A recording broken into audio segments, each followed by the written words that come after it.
महारानी के पास से बोलते हैं हम लोग कि कभी नहीं जाना जिसके गले में तुलसी हो और जिसके सर पर तिलक हो और मुख में राम का नाम और कृष्ण का नाम हो, ऐसे व्यक्ति के पास कभी मत जाना। और जहाँ सत्संग होता हो वहाँ तो कभी भूल कर के भी नहीं जाना।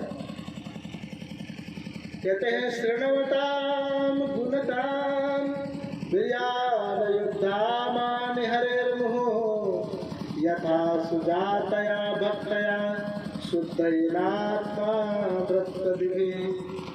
जो व्यक्ति भगवान नाम का निरंतर श्रवण तथा कीर्तन करता है और श्री भगवान के कार्यों का श्रवण तथा कीर्तन करता है, वो बहुत ही सरलता से शुद्ध भक्ति पद को प्राप्त करता है, जो उसके हृदय के मैल को शुद्ध करने वाला है। केवल व्रत रखने से या वैदिक कर्म कांड संपन्न करने से ऐसी शुद्धि प्राप्त नहीं की जा सकती। तो देखिए हरिनाम का कितना बड़ा महिमा है। यमराज जी कह रहे हैं कि ये जो बहुत सारे लोग यज्ञ करते रहते हैं, व्रत करते रहते हैं, फलाना जो है सो हरिनाम करते हैं, 24 घंटा करते हैं, तो कहते हैं ये व्रत तपस्या से कोई फायदा नहीं। केवल अगर भगवान का नाम जप करता है कोई व्यक्ति, हरे कृष्ण कृष्ण कृष्ण हरे हरे, हरे राम राम राम हरे हरे, तो कहते हैं ये तुरंत भगवान के धाम पहुंच सकता है। ऐसा उसके हृदय का जो मन है हृदय में वो सब नष्ट हो जाता है। कृष्णांग पद्म भूलिनम नकुल विशिष्ट माया गुणेश्वरमते विजिनावहेषु अनयस्तु काम आत्मज प्रमास्तु कर्म यतैव रजपुनायस्यात्।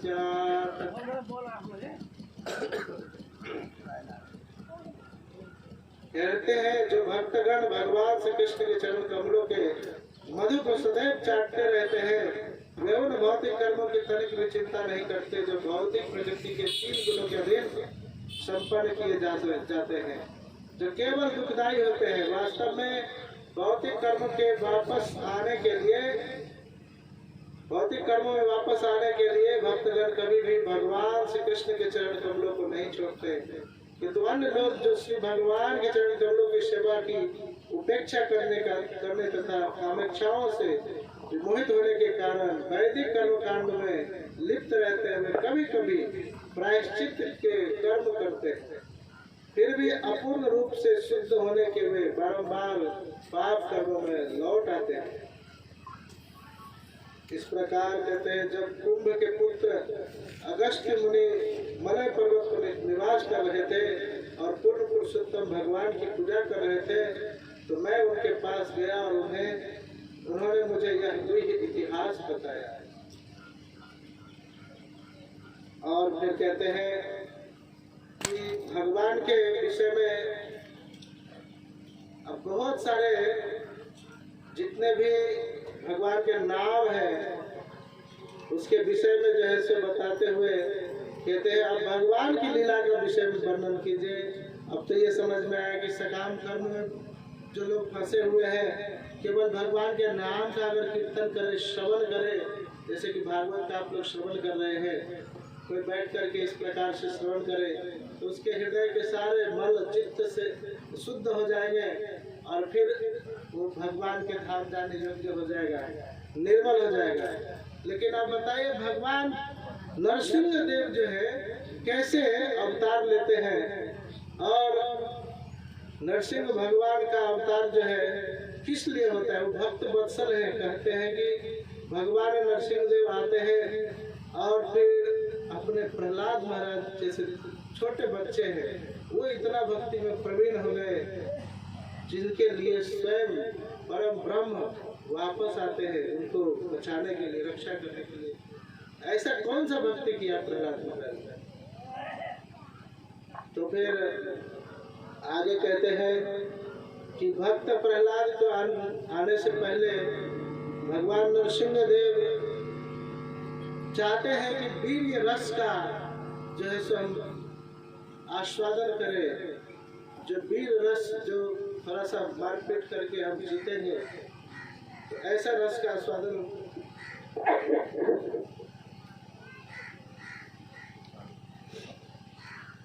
करना चाहते हैं।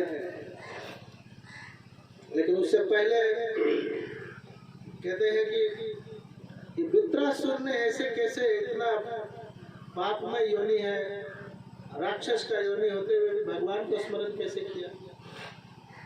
कौन था ये वृत्रासुर? तो कहते हैं एक बार राजा इंद्र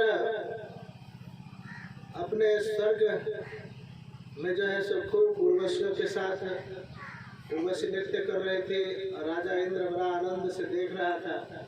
इतने में बृहस्पति उनके गुरुदेव पहुंच जाते हैं और गुरुदेव देखते हैं कि मैं आया और ये इंद्र इतना घमंड में चूर है कि उठ करके मेरा प्रणाम भी नहीं किया, सत्कार भी नहीं किया, रुष्ट होकर के वहां से नाराज होकर के चले जाते हैं। अब जैसे ही चले गए तो बिना गुरु का राजा इंद्र भी पूरा शक्तिहीन है। ये बात राक्षसों को पता चल जाता है कि इंद्र से उसके गुरु जी जो है सो छोड़कर चले गए। अभी इंद्र पे अगर चढ़ाई करोगे तो ये इंद्र जो है सो हार सकता है, क्योंकि उसके पास शक्ति देने के लिए उसका गुरु जी है ही नहीं। ये देखते हुए सारे राक्षस लोग इंद्रासन पर जो है सो चढ़ाई कर दिए और देखते देखते इंद्र को मार पीट करके उधर से भगा दिया। अभी इंद्र सिंहासन खाली। तो इंद्र सोचने लगा, मतलब एक थोड़ा सा गलती हुआ, बृहस्पति जी को खूब खोजा गया, गुरु जी को मिले नहीं बृहस्पति। बोले कि चलो अब इंद्र राजा है देवताओं का, तो उसका तो होना जरूरी है, नहीं तो फिर इस पृथ्वी पे सब राक्षसगण ही भर जाएंगे, उसका शक्ति बढ़ेगा। तो जैसे तैसे करके सारे ऋषि मुनियों ने बृहस्पति देव को खोजा, लेकिन वो नहीं मिले। तो बोले चलो दूसरा किसी गुरु बनाया जाए। तो वहाँ पर देखे विश्वरूप जो है गुरु बनने के योग्य थे, लेकिन ये विश्वरूप जो है इंद्र के भी पक्ष में गुरु बनेंगे और जो राक्षस के कुल के हैं तो उसका भी कुछ अंश उनको मिलता रहेगा। लेकिन फिर भी जो है इस बात को ध्यान नहीं दे करके बोले जैसे तैसे बनाओ। तो विश्वरूप को गुरु बनाया गया और गुरु बना करके जो है नारायण कवच का रचना किया गया। फिर जो है नारायण कवच से सारे जितने भी दैत्य दानव थे सबको पराजित करके इधर जो है सो भेज दिया गया। इंद्रासन फिर से खाली हो गया, फिर आगे इंद्र हो गया। लेकिन युद्ध जब हो रहा था तो देख रहे थे विश्वरूप जब यज्ञ कर रहे हैं तो यज्ञ का हवन का जो पुण्य है वो इंद्र को तो मिलता ही था, साथ में इधर असुर को भी मिल जाता है, क्योंकि मात्र कुल कहाँ से है विश्वरूप का?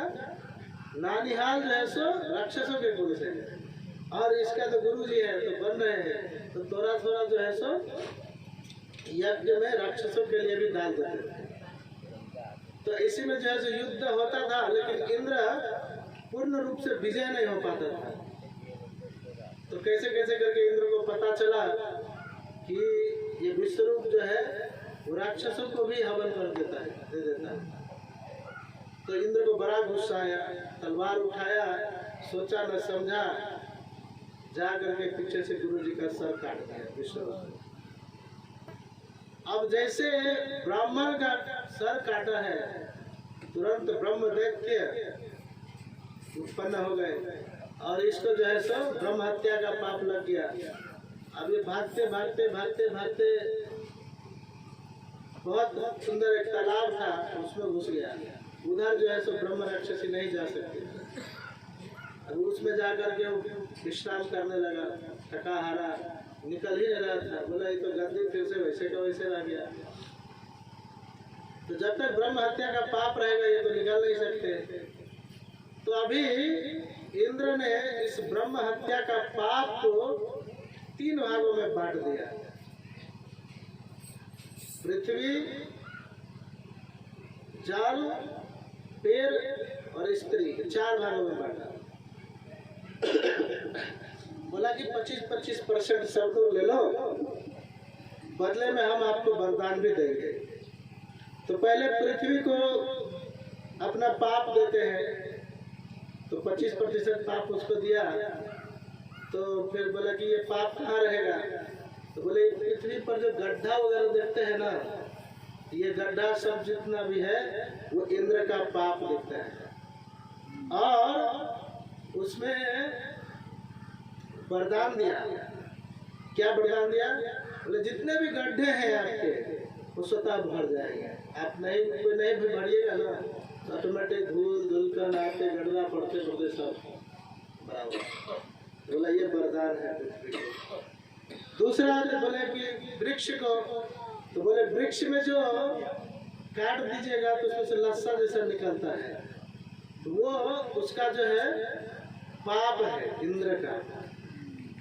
और बोले कि पुण्य का उसका वरदान क्या देंगे? तो बोले कि वृक्ष को कोई काटेगा तो मरेगा नहीं, उसमें से पुनः दूसरा जो है सो तो निकल जाएगा, पत्ता फल फूल सब फिर से। तो ये जो है इंद्र का दूसरा वरदान मिला वृक्ष को। तीसरा जो है पानी आया, तो बोले कि पानी में कैसे होगा? तो बोले पानी में जितना फेन बुदबुदा जो दिखता है वो सब जो है सो इंद्र का पाप है। और बोले कि वरदान क्या है? तो बोले इसका जो वरदान है कि इसमें जितने भी पानी कभी घटेगा नहीं, ये बढ़ता जाएगा। मीठापन अगर कोई इसको पान करता है तो उसको संतुष्टि मिलेगा। तो ये जो है उसका वरदान है। और जो है सो स्त्री को दिया गया। तो बोले पाप क्या है? तो वो जो पीरियड का समय आता है, रज का समय होता है, वो इंद्र का पाप है। और बोले कि वरदान क्या है? तो बोले कि उसको जो है इंद्रिय तृप्ति में जो है सो बड़ा ही जितना चाहे उतना वो इंद्रिय तृप्ति कर सकती है। इस प्रकार से वरदान भी दिया गया और श्राप को भी ले लिए चारों पे, और इंद्रिय पाप से इंद्र मुक्त हो गया और पुनः अपने राज्य में आ गया। लेकिन इधर जो है राक्षस के देव गुरु जी, जो कुल गुरु शुक्राचार्य है, वो देखा कि मेरे पुत्र तो मार दिया इंद्र ने और अपने पाप से भी वंचित हो गया, पाप से भी मुक्त हो गया। तो ऐसा करूंगा, अभी यज्ञ करूंगा और इससे ऐसा पुत्र उत्पन्न करूंगा कि ये इंद्र का वध कर सके।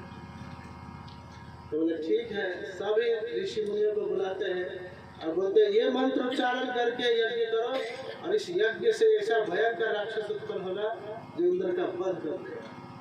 तो सारे ऋषि मुनि लोग सोचे ये तो अपना गुस्सा में जो है हम लोगों से यज्ञ करवा रहे हैं, लेकिन अगर हम लोग इसका बात मानेंगे तो हमारा देवता ही जब मर जाएगा तो हम लोग का कहाँ से रह जाएगा कुछ।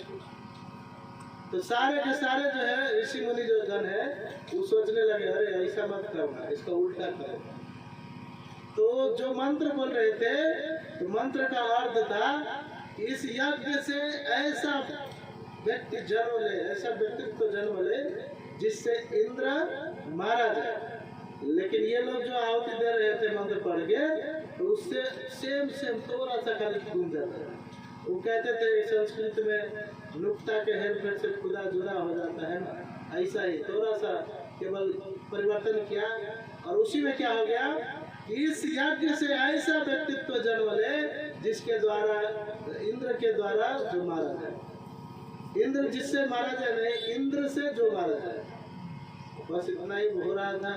देखते देखते वृत्रासुर नाम का भयंकर राक्षस जन्म लिया और देखते देखते पूरा पृथ्वी को अंधकार से भर दिया और अंधेरा हो गया पूरा। इतना भयंकर, इतना विशाल राक्षस उत्पन्न हुआ। अब जो है सभी लोगों को बड़ा आश्चर्य हुआ कि कौन आ गया, कहां से आया, ये कैसा राक्षस उत्पन्न हो गया। और ये राक्षस उत्पन्न होकर सीधा डायरेक्ट इंद्रदेव को चुनौती दिया। इंद्र अपने सिंहासन से उठ करके नीचे आए अब देखा तो अरे ये क्या हो गया, पूरा पृथ्वी को आच्छादित कर देने वाला ऐसा विशाल राक्षस को कैसे मारेंगे।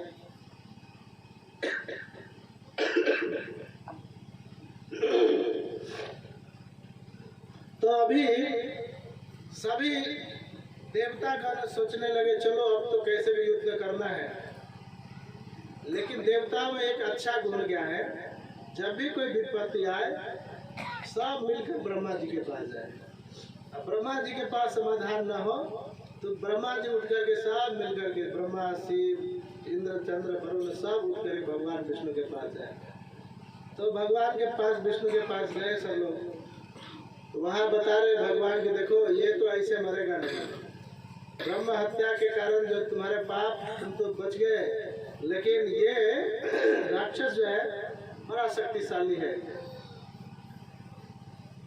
तो आपको इसको मारने के लिए दधीचि ऋषि के हड्डी से, ये पिछला जो बैकबोन होता है रीढ़ का हड्डी, उस रीढ़ के हड्डी से वज्र निर्माण होगा और उसी वज्र के हड्डी से जो है सो ये वृत्रासुर मरेगा।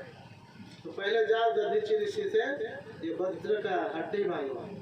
तो इंद्र सोचने लगता है अरे बाप ये तो क्या हो गया, पहले जाके इसका गला काटे हुए थे दधीचि ऋषि का, अभी फिर से उसको हड्डी मांगने जाएंगे तो देगा क्या, वो तो गालियाँ देगा ना।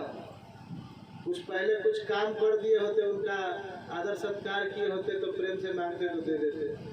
एक बार तो पहले ऐसा हुआ कि अश्विनी कुमार जो है देवता के जो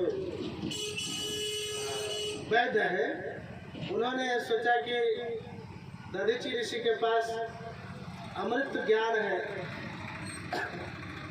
जिस ज्ञान से मृत्यु संजीवनी ज्ञान है, मृत्यु व्यक्ति का भी जो है सो उस ज्ञान से उसको मृत्यु से वापस बचा ले सकते हैं। तो अभी जो है सो उनसे ये ज्ञान लेकर के हम देवताओं की रक्षा करेंगे, बहुत सारे युद्ध में मारे जाते हैं उनको बचा लेंगे। तो ये बात जब दधीचि ऋषि के पास जाकर के आग्रह की कि हमें भी ये ज्ञान दीजिए, तो मृत्यु संजीवनी का ज्ञान देने के लिए रिक्वेस्ट किया, बोला ठीक है फलाने दिन आप आइए आपको ज्ञान देंगे। तो अब जो है सो ये ज्ञान दे रहा है, एक तो वैद्य है ही है, और फलाने दिन ज्ञान देंगे सुन करके इंद्र को बड़ा ये हो गया, ईर्ष्या हो गया कि सब तो ज्ञान ये लोग ले लेगा तो फिर कैसे काम चलेगा, हमारा क्या महत्व रह जाएगा। अब दधीचि ऋषि के पास डायरेक्ट आकर इंद्र कहते हैं कि अगर आपने ये ज्ञान किसी और को दिया तो आपका सर काट दूंगा। तो कहते हैं ठीक है जाओ, देंगे नहीं देंगे वो तो बाद की बात है। तो ये बात सुन करके अश्विनी कुमार को जब बोले तो अश्विनी कुमार को बोले कि ठीक है आप क्या करिए, आप जो है सो ये गला से इस गला को हम काट देते हैं और उसके बदले में घोड़े का गला लगा देते हैं और उससे हम लोगों को ये मृत्यु संजीवनी विद्या दीजिए। और फिर जब इंद्र आएगा तो घोड़ा का गला काट देगा, तो फिर हम आपको असली गला लगा देंगे और मृत्यु संजीवनी ज्ञान तो है ही, वो दे करके फिर आपको जीवित कर देंगे। बोला हाँ अच्छा भी। तो उन्होंने मृत्यु संजीवनी विद्या का कुछ भाग बताया ताकि जिंदा हो सके। और फिर जब इंद्र आया देखा कि ज्ञान दे रहा है, तो अभी ज्ञान तो पूरा मिल गया था, तो ये देखा कि ज्ञान दे दिया तो आकर के गला काट दिए। अब फिर अश्विनी कुमार लोग आकर के उनको घोड़ा का गला काट दिया तो असली गला लगा दिए और शीशा करके मृत्यु संजीवनी ज्ञान से उसको जीवित कर दिया। तो दधीचि ऋषि फिर से जीवित है। लेकिन अब यही बोल रहे हैं कि उनका रीढ़ का हड्डी से आपको क्या बनेगा, वज्र से ही आप वृत्रासुर का जो है मार सकेंगे। तो ये सोच रहे हैं कि अब कैसे होगा, हमको देंगे क्या ही, हमने तो पहले ही बड़ा संकट उत्पन्न कर चुके हैं। तो भगवान कहते नहीं नहीं चिंता मत करो, आप जाओ, बड़े वैष्णव है और तपस्वी है, वो आपको एक अपना शरीर दान कर देंगे। तो फिर इंद्र जैसे तैसे जाता है और फिर कहता है अरे पापी इंद्र, दधीचि ऋषि के पास आते हैं तो बोलते हैं अरे पापी इंद्र, तुमने तो एक बार मेरा गला काट दिया था, फिर कैसे निर्लज होकर के आए हो मेरे शरीर को मांगने के लिए, तुम तुमको क्या लगता है मैं शरीर दे दूंगा? बाद में कहते हैं हाँ दूंगा, जरूर दूंगा, क्यों नहीं दूंगा, भगवान की इच्छा है इसलिए दूंगा। अपनी तुम्हारी इच्छा से नहीं, भगवान की इच्छा है कि मेरा शरीर से उनकी जो सेवा है उसमें मेरा शरीर काम आएगा, इसलिए दूंगा। और ये शरीर दे करके मैं तो मुक्त हो जाऊंगा, भगवान के धाम जाऊंगा, और तुम कहाँ जाओगे? तुम सोचो। तो वहाँ बहुत गाली भी देते हैं इंद्र को, और फिर अपना शरीर दे करके चले जाते हैं। शरीर के हड्डी से फिर वज्र बनाते हैं, और वज्र से आते हैं वृत्रासुर का वध करने के लिए। तो वृत्रासुर का जब वध करने के लिए आते हैं तो इंद्र इतना छोटा चींटी के जैसा दिखते रहता है, हाथी पर सवार रावत पे, और भयंकर वृत्रासुर पूरा बादल में आकाश को आच्छादित करते हुए दिखाई देता है। तो इंद्र जैसे वज्र से प्रहार करे, तो एक हाथ मारे एक चमेटा कई 100 योजन दूर जाकर के गिरे इंद्र। कहाँ वज्र गया, कहाँ इंद्र गया, कुछ पता नहीं चल रहा है। तो भी जो है उस समय में भी जो है वृत्रासुर याद कर रहे हैं भगवान को, करे अरे इंद्र मूर्ख, तुम्हें भगवान के ऊपर भरोसा नहीं है? अरे भगवान ने बोला है, विष्णु ने बोला है कि यही वज्र से मेरा मृत्यु होगा तो निश्चित होगा, तुम्हें ये दृढ़ प्रतिज्ञा होकर के युद्ध करना चाहिए। अरे ऐसे नहीं मारूंगा, उठाओ वज्र उठाओ, ऐसे निहत्थे पे हम बात नहीं करते, तुम्हारे जैसा कायर नहीं है हम, तुरंत उठाओ वज्र को। फिर वज्र को उठाया, फिर एक थप्पड़ मारे बस। अब इंद्र तो सोच रहा है तो मार मार के मारिए देगा, वज्र क्या करेगा? लेकिन फिर से कहते नहीं नहीं नहीं इंद्र उठाओ उठाओ।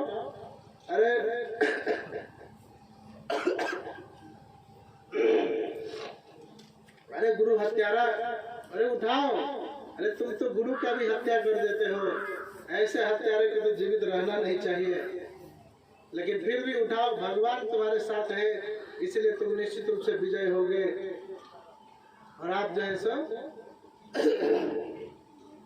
भगवान को याद कर रहे हैं युद्ध भूमि में, वृत्रासुर महिमा गान कर रहे हैं, कह रहे वो भगवान विष्णु जो भक्त वत्सल है, भक्तों की रक्षा करते हैं, देखो कितने महान है। तुम्हारे जैसा पापी को भी जो है सो, क्योंकि तुम आश्रय लेते हो भगवान विष्णु की, तो वो तुम्हारी भी रक्षा करते हैं।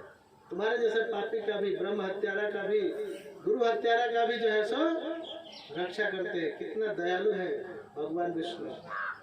तो ये सब कहते हुए अब जैसे ही हाथ उठाया, अब इंद्र थोड़ा साहस बनाया था, वज्र उठा करके उसका एक हाथ काट देते। वृत्रासुर का एक हाथ जैसे कटा, दूसरा हाथ से मारे, दूसरा हाथ को भी काट दिया। फिर देखते देखते गला काट देते हैं, पेट काट देते हैं, और इस प्रकार से वृत्रासुर का अंत कर देते हैं।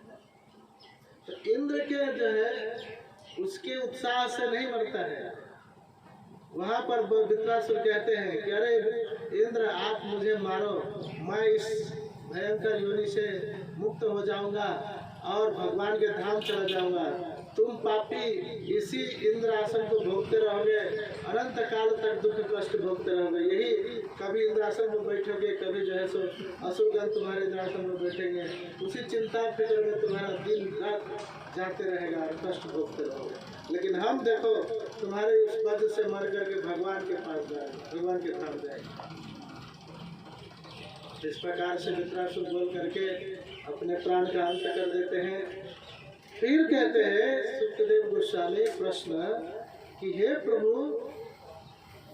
परीक्षित महाराज प्रश्न करते हैं सुखदेव गोस्वामी से, और नैमिषारण्य के 88,000 ऋषि मुनि का अगुआ शौनकादिक ऋषि सुख गोस्वामी से प्रश्न करते हैं कि प्रभु ये वृत्रासुर कौन था जिसको अंत समय में भी भगवान का स्मरण हो रहा था, और भगवान का स्मरण करते करते ही उसने प्राण त्याग किया?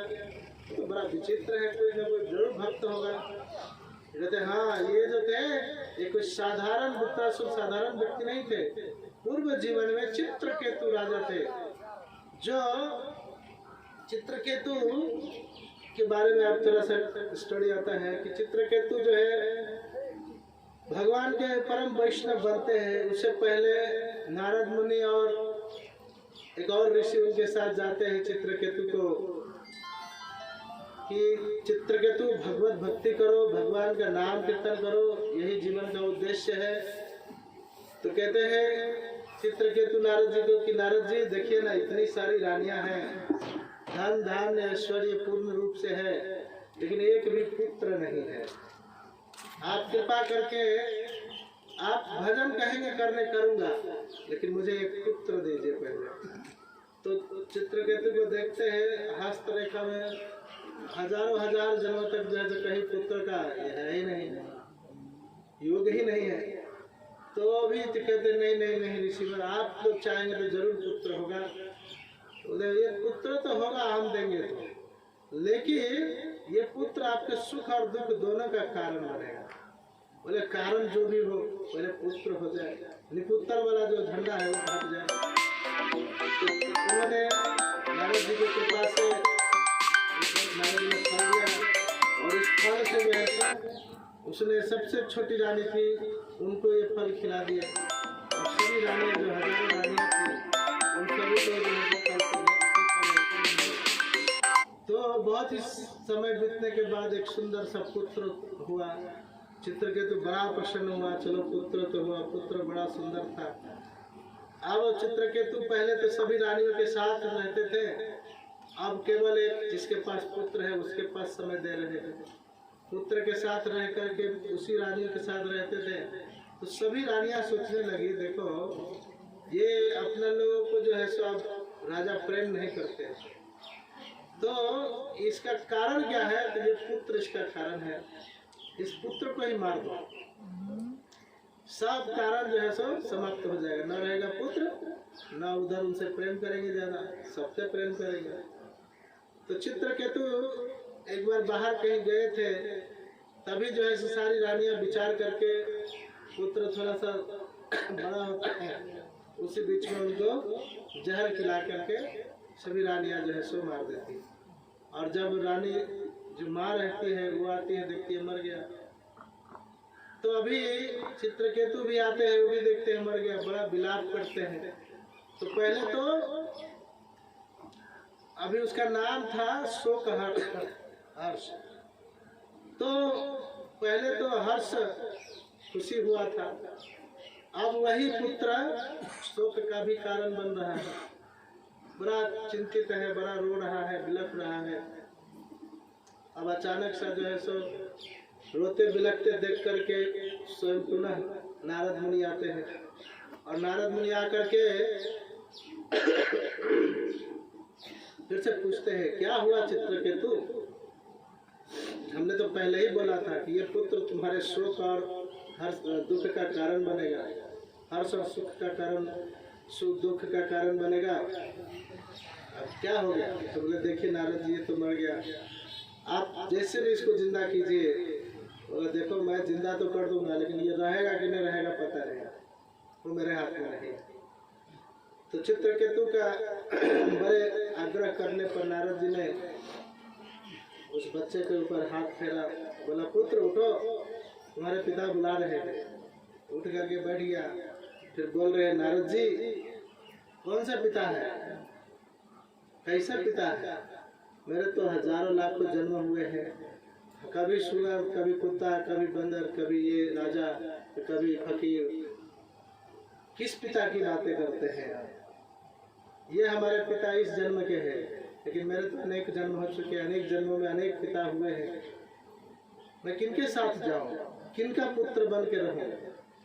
अब ये सब सुन करके चित्रकेतु का तो दिमाग ही घूम जाता है, कहते इस पुत्र के लिए इतना माया मोह, और ये पुत्र कहता है कि कैसा पिता, किसका पिता? इस जन्म में मैं इसका पिता हूँ, और जन्म में ये मेरा पुत्र होगा। तो इस प्रकार से जब बातें करते हैं तो चित्रकेतु का पूरा मोह टूट जाता है। इसके बाद लास्ट में नारद जिसको पूछते हैं वो पुत्र, नारद जी मेरे लिए क्या आदेश है, मैं जाऊं या फिर यहीं रहूं? ये तो नहीं पुत्र आप चले जाओ, मोह इसका टूट चुका है, फिर वो मर जाता है। इसके बाद चित्रकेतु नारद जी का शरणागत होकर के केवल भक्ति करता है, भजन करता है, और अपना जो यान रहता है उसी यान में जितना बड़ा नेपाल होगा उतना बड़ा उनका यान है, उड़ता हुआ एक स्थान से दूसरे स्थान तक जाता है। और ऐसे उसमें हजारों गाड़ियाँ हैं, पूरा घर महल पूरा संसार बसा है। और फिर उसी को लेकर के वो एक दिन भगवान के धाम, भगवान का दर्शन करने के लिए जाते हैं। तो जा करके जब आते रहते हैं तो देखते हैं कि नीचे में जब कैलाश पर्वत के ऊपर से गुजरते हैं तो शिव जी जो है यही भागवत कथा कहते रहते हैं। तो कैलाश में अभी भी शिव जी हमेशा भागवत कथा करते हैं और सुनने वाले नारद, अंगिरा, बहुत सारे ऋषि मुनिगण सभी लोग जो है सो भागवत कथा का श्रवण करते हैं। तो उसी दौरान चित्रकेतु महाराज जब ऊपर से जाते रहते हैं तो देखते हैं कि शिव जी के जगह पे पार्वती बैठी हुई है और इधर नारद, देवल, व्यास, बहुत सारे ऋषि मुनिगण जो है कथा का श्रवण कर रहे हैं। तो ऊपर से चित्रकेतु हंस देता है, कहता है ओ महा वैष्णवा नाम यथा शंभु, हे भोलेनाथ थोड़ा सा लोक लज्जा का तो ख्याल कीजिए। हर जगह तो ऐसे नहीं बैठाया जाता है, आप कहाँ पर किस जगह पर बैठाए हुए हैं, क्या बातें कर रहे हैं, थोड़ा सा ध्यान में रख करके कथा कीजिए। तो ये बात जो है पार्वती को बड़ा बुरा लगता है, कहता है यहाँ पर इतने सारे ऋषि मुनिगण साधु संत लोग हैं, ये सब लोग जो है सो ज्ञानहीन है, इन लोगों को ये दिखाई नहीं दिया और तुम्हें केवल दिखाई दिया कि मैं शंकर जी के भोलेनाथ के जगह पर बैठा हूँ। अरे पापी, तुम्हारा तो मन राक्षसों के जैसा है, जाओ तुम राक्षस। अब यही चित्रकेतु पार्वती का दिया हुआ श्राप के कारण वृत्रासुर नामक राक्षस बन गया।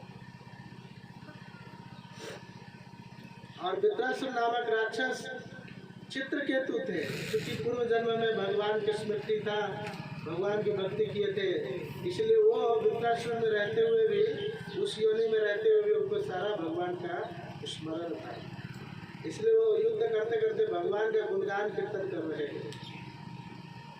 तो अभी भोलेनाथ जी कह रहे हैं पार्वती को कि अरे पार्वती ये क्या किया, बार बार तुम मरती हो इसी कारण से, बार बार तुम मर जाती हो इसी कारण से।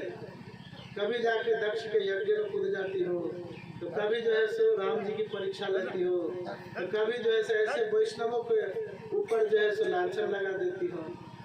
अरे चित्रकेतु कौन है पता है? वो भगवान के शुद्ध भक्त है। उसने तो मुझे आगाह कर रहे थे कि हे शिव जी, अभी तो कोई बात नहीं, सब विशुद्ध भक्त लोग हैं, तो आपके ऊपर कोई अड़चन नहीं होगा, लेकिन भविष्य में जब यही चर्चाएं होंगी तो यदि आचरती श्रेष्ठ तत्तद्वेतरते जना, कि जैसे जैसे वरिष्ठ लोग करेंगे वैसे वैसे छोटे छोटे लोग भी आएंगे, भागवत करेंगे तो अपनी स्त्री को अपने जगह पर बिठा कर करेंगे और बोलेंगे क्या, और शिव जी तो बैठाए थे तो कुछ नहीं बोले, अभी आप लोग तो बोल रहे हो, होगा ना? जो छोटे लोग भी तो यही आचरण करेंगे। तुम आचरण के कारण ऐसा बोल रहे थे और तुमने इतना भयंकर श्राप दे दिया। और श्राप भी दिया तो देखो कितना महान वैष्णव है, उसके पास भी सामर्थ्य है, शक्ति है कि वो भी अपने तपस्या के बल पर आपको श्राप देकर भस्म कर सकता है, लेकिन वो कुछ नहीं करेगा। वो तो इसको जो है यही सोच करके सह लेगा, रख लेगा श्राप को कि चलो शायद भगवान बड़े जल्दी मुझे भगवत धाम बुला रहे हैं। तो एक भक्त का जो है इस प्रकार मनोभाव होता है। कोई दुख भी आए तो यही कहते हैं कि भगवान बहुत बड़ा दुख देने वाले थे, ये तो छोटा दुख दिया है। ठेस भी लग जाए तो कहते हैं कि अरे ये तो पूरा पैर कटने वाला था, ये तो ठेस लग के छूट गया। देखो भगवान के भक्त की महानता, इतना महान होते हैं। इस प्रकार से चित्रकेतु जो है राजा इतने भगवान के विशुद्ध भक्त माता पार्वती के श्राप से ही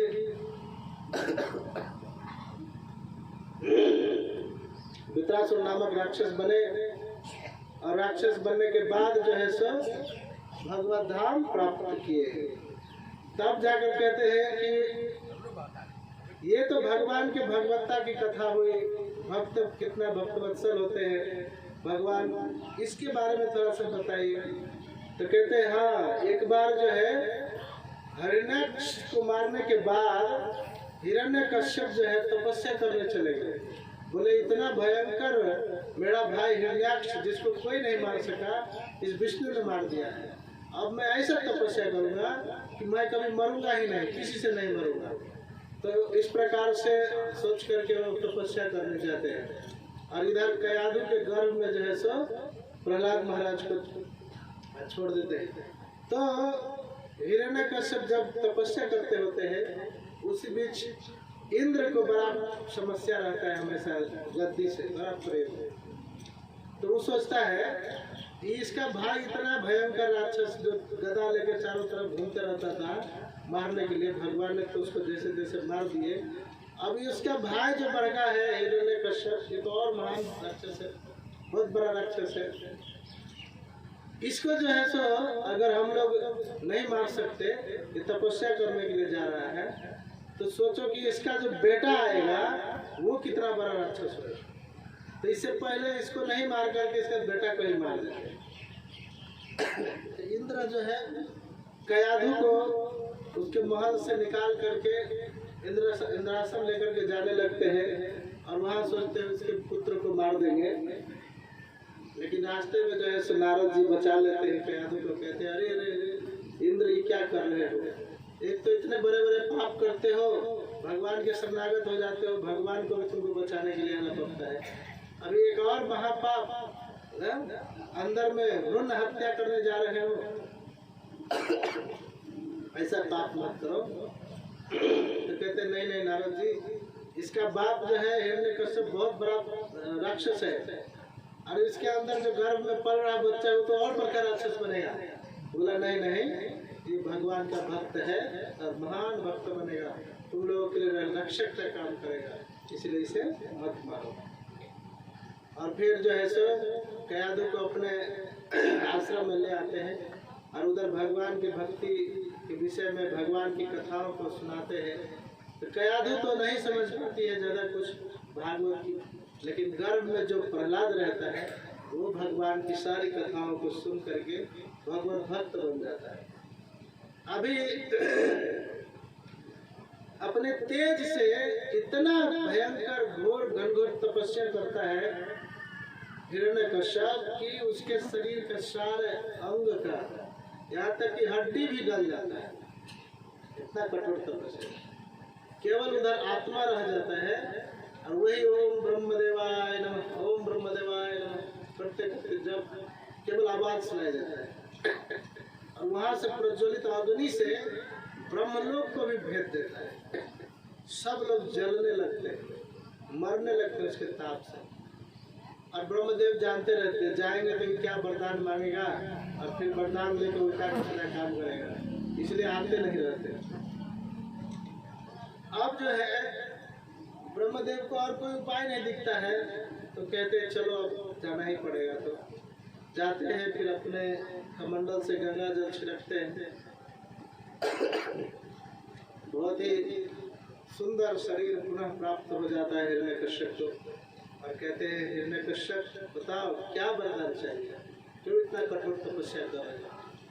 कहते हैं ब्रह्मदेव अगर आप हमारी तपस्या से प्रसन्न है तो मैं अमर हो जाऊँ, ऐसा वरदान दें। तो कहते हैं पुत्र मैं भी अमर नहीं हूँ, मैं भी मर जाता हूँ एक न एक दिन, मेरे भी 100 वर्ष ही आयु है, तो आपको कैसे मैं दे सकता हूँ अमरता का वरदान। कहते ठीक है, आप अमरता का वरदान नहीं दे सकते तो न दिन में न रात में न जमीन पे न आकाश में न अस्त्र से न शस्त्र से न पानी में न वायु में न घर में न बाहर में कहीं मरू ही नहीं, तो ये वरदान दे सकता है। तथा देखिए वहाँ से ब्रह्मदेव चले जाते हैं। इस प्रकार से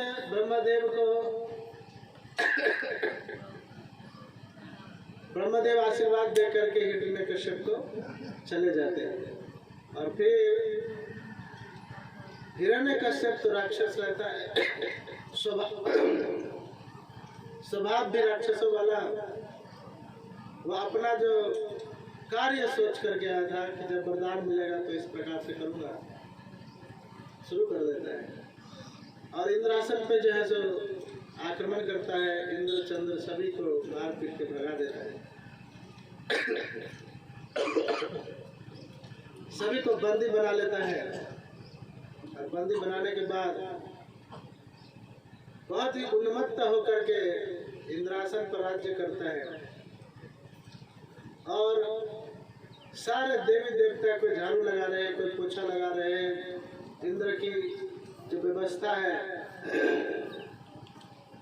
अभी सारे ऋषि मुनियों को जो है सो बोलते हैं कोई तपस्या नहीं करेगा, कोई जो है सो भगवान का नाम जप यज्ञ नहीं करेगा, सभी मेरा पूजा करेगा, मैं भगवान हूँ, ऐसा करके सभी जगह डंका पिटवा देते हैं। अब कोई जो है भगवान का नाम नहीं लेता डर के मारे। और इंद्र चंद्र को ऐसे आँख टेढ़ा करके देखता है तो थर कांपने लगता है और सोम रस का पान करता है। तो भगवान के पास सारे देवी देवता पुनः पहुंच जाते हैं, कहते हैं प्रभु ये हिरण्यकश्यप के अत्याचारों से बचाइए। कहाँ हम लोग मालिक थे, नौकर बना के रखा है, झाड़ू पोछा करवाता है। तो कहते ये सब तुम्हारे कर्मों के ही फल है। हमेशा सोचोगे कि सुख ही मिले, ये भी संभव नहीं है। सुख और दुख दोनों ही जीवन के पहलू है और दोनों ही भोगने ही पड़ेंगे। तो इसलिए जो है सो चलो आप लोग हमारे शरणागत हुए हो, आए हो, तो मैं आऊँगा और मेरा जब भक्त प्रहलाद को ये हिरण्यकश्यप कष्ट देगा तब जा कर के हम आपके पास आएंगे आपकी रक्षा करने के लिए। तो हिरण्यकश्यप जब आते हैं तो नारद जी के पास जाकर के अपने पत्नी कयादु को लेकर के आते हैं और कयादु को जो है सो जब लेकर के आते हैं तो उसके पुत्र जो है सो प्रहलाद महाराज भी वहीं रहते हैं, गर्भ में ही रहते हैं। तो गर्भ से बाहर अपने स्थान पर आने के बाद, अपने राजमहल आने के बाद आते हैं, बाहर निकलते हैं। फिर जब प्रहलाद का जन्म होता है तो बड़े उत्साह के साथ जो है सो बड़ा ही प्रेम करते हैं हिरण्यकश्यप प्रहलाद को। और अब जो है सो उसी के लिए खेलते कूदते, थोड़ा सा जैसे 5 साल की उम्र होता है तो उनको जो है सो गुरुकुल में पढ़ा देते हैं। शंडक और अमरकर जो है तो गुरुकुल के जो गुरु भाई होते हैं तो उनको देते हैं पढ़ाने के लिए। अब वो उधर पढ़ाते हैं, पढ़ाते पढ़ाते भगवान का नाम इतना सुने रहते हैं। वो तो महाभागवत ऐसे नारद जी के द्वारा सुनाए गए, गर्भ में ही सारे ज्ञान ब्रह्म ज्ञान रहता है उनको। तो जैसे समय मिले तो प्रहलाद महाराज तुरंत जो है सो भगवान की कथा सुनाने लगे बच्चे लोगों को। अब बच्चे लोग जो है सो सोच रहे हैं ये प्रहलाद क्या कर रहा है, हम लोग को खेलने का कूदने का समय है, तो फिर ये कैसे आप जो है सो भगवान की कथा सुना रहे हैं। तो बोलते हैं कि देखो ये 5 साल का उम्र है, इसका मतलब ये नहीं कि आगे 60 वर्ष तक जिंदा ही रहोगे। अरे कब प्राण पखेरु हो जाए किसी का कोई निश्चित अवधि नहीं है। इसीलिए जब समय मिले तभी जो है भगवान का नाम जप कीर्तन करना चाहिए। कोई कह सकता है गारंटी के साथ कि हम 100 वर्ष जिएंगे। ये कोरोना के समय में सब एकदम हिस्ट पुष्ट बॉडी बिल्डर सब जाकर सब मर गए। तो बताओ इतने खाए पिए, कहते हैं बहुत सुंदर एक माइकल जैक्सन, कहते हैं अमेरिका के सुप्रसिद्ध नर्तक था, नृत्य करता था। वो कान को भी जो है सो अपने ऐसे ऐसे हिला लेता था, ऐसा नृत्य करने वाला। उसने 10 डॉक्टर को रखा हुआ था, सब दिन चेक करो मेरा क्या चीज़ कम हो गया, कौन विटामिन कम हो गया, वो विटामिन डालो, मुझे 100 वर्ष जीना है तो जीना है। बेचारा 50 साल में लौट गया इतना डॉक्टर को रखने के बाद। और इतना सब फैसिलिटीज, वेल फैसिलिटीज जो कहेंगे, सारा डॉक्टर अपना एक हॉस्पिटल ही है उसका, हर रोज चेक करता है क्या चीज़ कम हो गया, क्या चीज़ विटामिन देना है। और ये शरीर विटामिन से थोड़ी ना चलता है, इधर तो आत्मा से चलता है, ये आत्मा जब खत्म, ये विटामिन सब वैसे रह जाएगा, कोई काम का सब ब्लड पानी बन जाएगा। तो जब वैसा व्यक्ति जब पूर्ण पैसा करोड़ों रुपए खर्चा करता था ऐसे खाली अपने शरीर को अच्छा से ध्यान रखने के लिए, लेकिन तो भी मर गए। तो वही प्रहलाद महाराज शिक्षा दे रहे हैं कि किसका क्या भरोसा है, कब मर जाएगा। इसीलिए जब से जानकारी शुरू हो जाए, मन में आपको समझने की शक्ति आ जाए, बुद्धि आ जाए, तभी से जो है सो भगवान का भजन करना चाहिए। और इस प्रकार से जो है भगवान के भक्ति भजन को सभी विद्यार्थियों में बांट देते थे। जहाँ थोड़ा सा गैप हुआ तो बच्चे लोग खेलने लगते थे, लेकिन ये सब को इकट्ठा कर लेते थे। राजा का बेटा था, राजा के बेटा का कौन बात नहीं मानेगा। उसमें भी हिरण्यकश्यप था, एक बार बोलते तो पूरा खानदान नष्ट कर दे, तो सब बात मानता था। तो बात मानने का फायदा उठाते थे प्रहलाद महाराज। सबको बताया कोई किधर भी नहीं जाएगा, सब इधर आएगा। और सबको बिठा करके हरे कृष्णा कृष्ण कृष्ण हरे हरे, हरे राम राम राम हरे हरे, भगवान का महामंत्र कीर्तन जप करवाते थे। इसके बाद एक दिन जब उनको राजमहल बुलाया जाता है तो अपने पिता के गोद में बैठते हैं और फिर पिता पूछते हैं कि हे पुत्र प्रहलाद, आपने गुरुकुल में सबसे उत्तम सबसे बढ़िया क्या चीज सीखा है, अपने गुरु से बताइए। तो बड़ा सुंदर प्रहलाद महाराज कहते हैं कि हे असुर देह कि हे असुर राज, आपको चाहिए कि इसी समय से घर द्वार राज सिंहासन त्याग करके भगवान विष्णु की भजन करना चाहिए, जो सबको शक्ति प्रदान करते हैं और सबके दाता है, सबके जीवन के कर्ता धर्ता है, जो सब कारणों के कारण है। उसका भजन करना ही एक मनुष्य जीवन का परम उद्देश्य है। ऐसे पकड़ते हैं और फेंक देते हैं पूरा, इतना 100 फीट ऊंचा सिंहासन से नीचे फेंक देते हैं। 5 साल के बच्चा कहते हैं ले जाओ इसे, और देखो कोई आकर के चोर इसको कुछ उल्टा सीधा सिखा के जाता है। ये कहता है मेरा दुश्मन विष्णु का भक्ति करो। दोनों गुरु भाई तो ऐसे कांपने लगते, कहते अब क्या करेगा भाई, हम तो ये शिक्षा दिया नहीं, ये कहाँ से शिक्षा लेकर के आता है, कोई आता भी नहीं हमारे गुरुकुल में, हम लोग तो ऐसा शिक्षा दिया नहीं इसको। तो प्रहलाद महाराज से दोनों पूछते हैं कि ऐसा कौन तुमको ये सब शिक्षा देता है, बताओ। कोई नहीं, जो आपके हृदय में परमात्मा रूप में भगवान विराजमान है, जो आपको शिक्षा देते हैं वही मुझे भी शिक्षा देते हैं। अब तो और क्रोध के मारे सुंदर कमर कर, तो क्या करे, क्या मार तो सकते नहीं, राजा का बेटा है, तो जैसे छोड़ देते हैं, सुधरने वाला नहीं।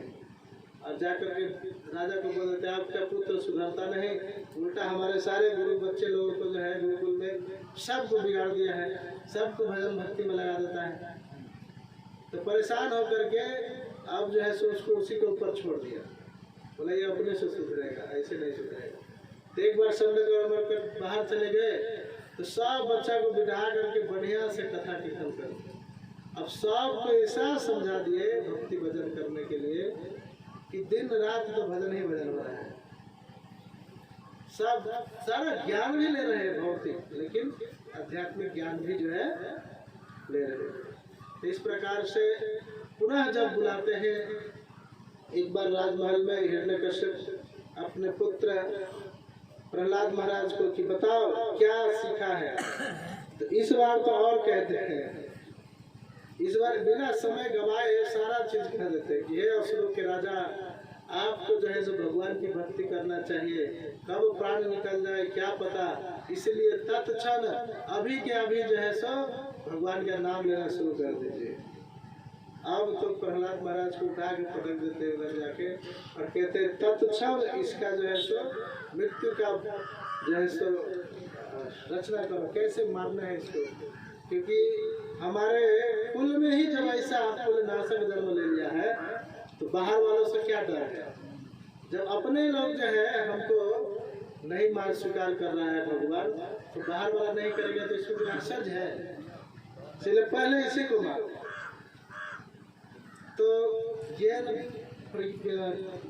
किन प्रकार जैसे तैसे जो है सो प्रहलाद महाराज को मारने की युक्ति सोचते हैं।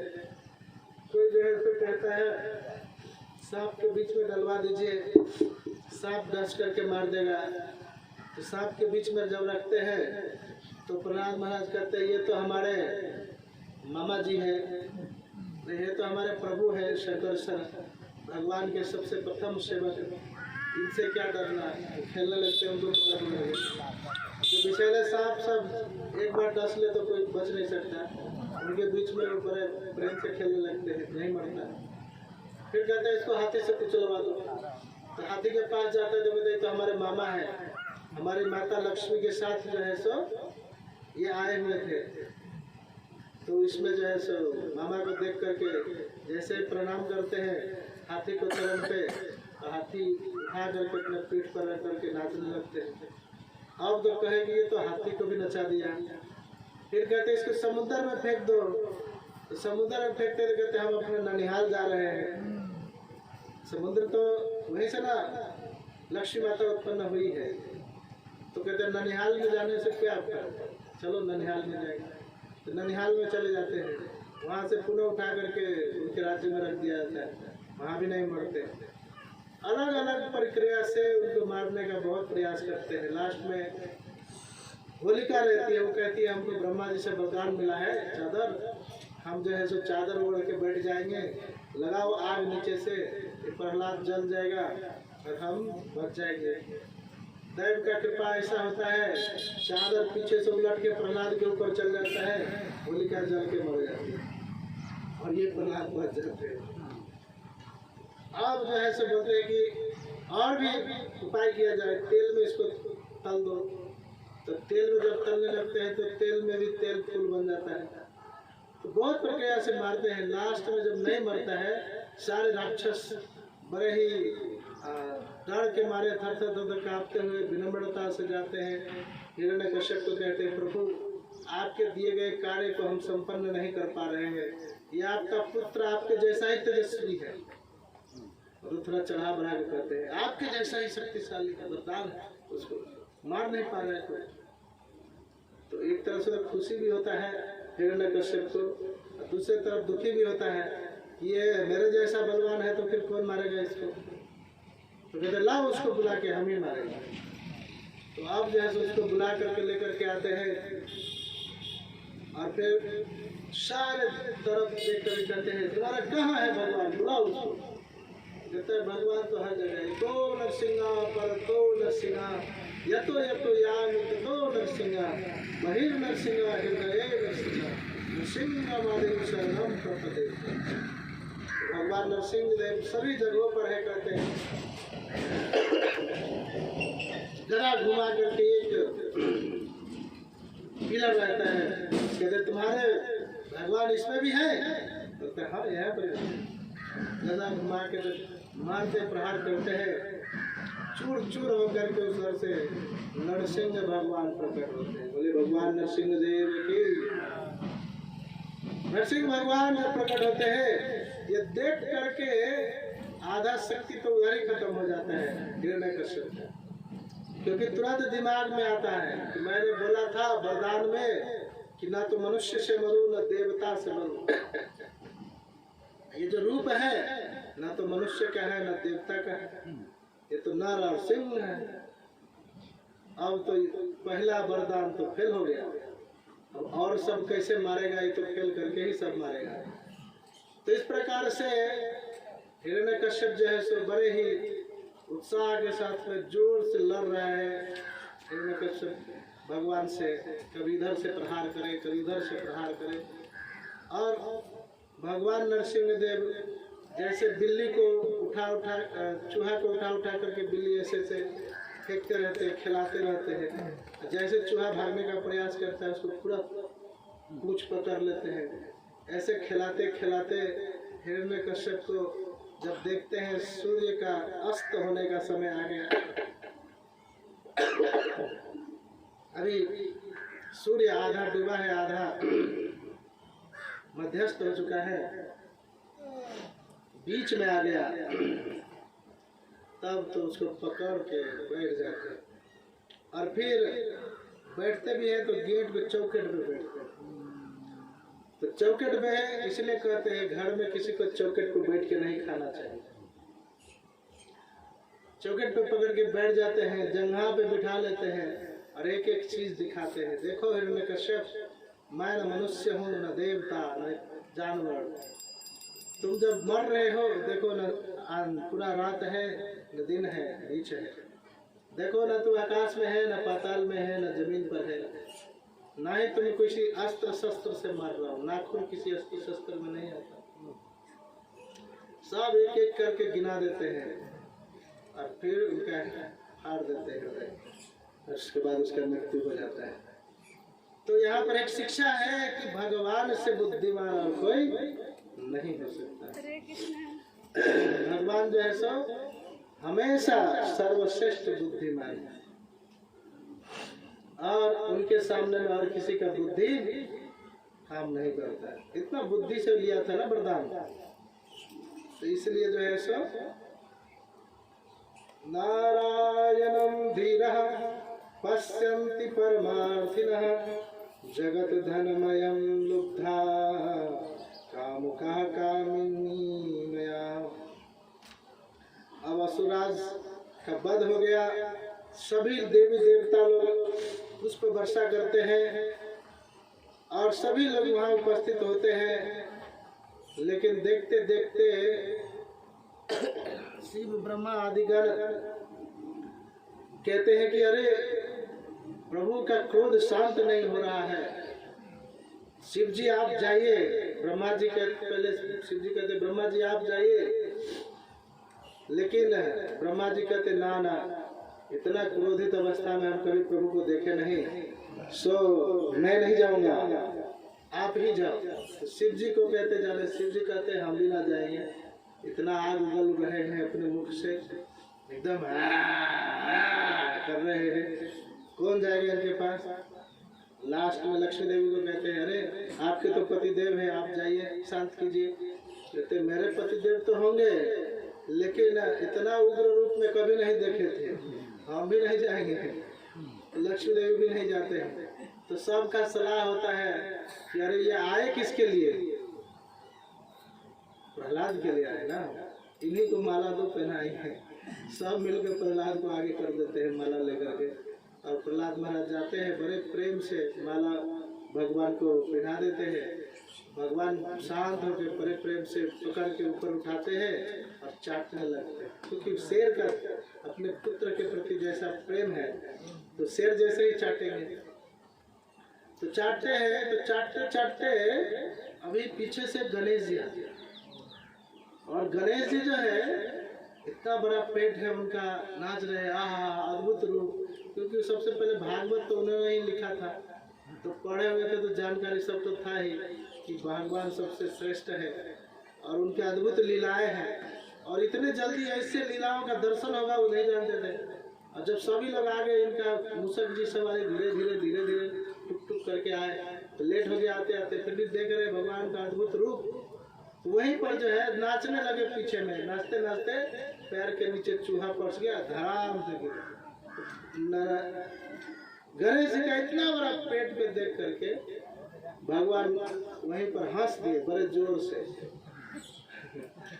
और मूसक जी नाच रहे हैं उसका देख करके जोर से जब हंसे, तो भगवान नरसिंह देव को प्रसन्न करने वाले गणेश जी को भगवान ने नरसिंह देव ने वरदान दिया वहीं पर, हे गणेश जी, जिस प्रकार मैं भक्तों का भक्ति विनाशक कहलाता हूँ, भक्ति में आने वाले विघ्न को मैं दूर करता हूँ, उसी प्रकार भौतिक संसार में कोई अगर भौतिक सुख चाहता है, धन संपत्ति चाहता है, तो उसमें आने वाले जो विघ्न बाधाएं होंगी आप उसको दूर कर सकते हैं, और आपको इसलिए विघ्न विनाशक कहा जाएगा और आपको अग्र पूजा दिया जाएगा।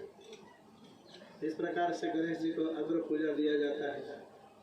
अगर कोई वैष्णव नहीं है, अगर कोई कर्मकांडी लोग हैं, धन संपत्ति ऐश्वर्य और ये सब चाहते हैं, भौतिक सुख संपत्ति चाहते हैं, तो गणेश जी की अग्र पूजा करना अनिवार्य है, नहीं तो पूजा सफल नहीं होगा।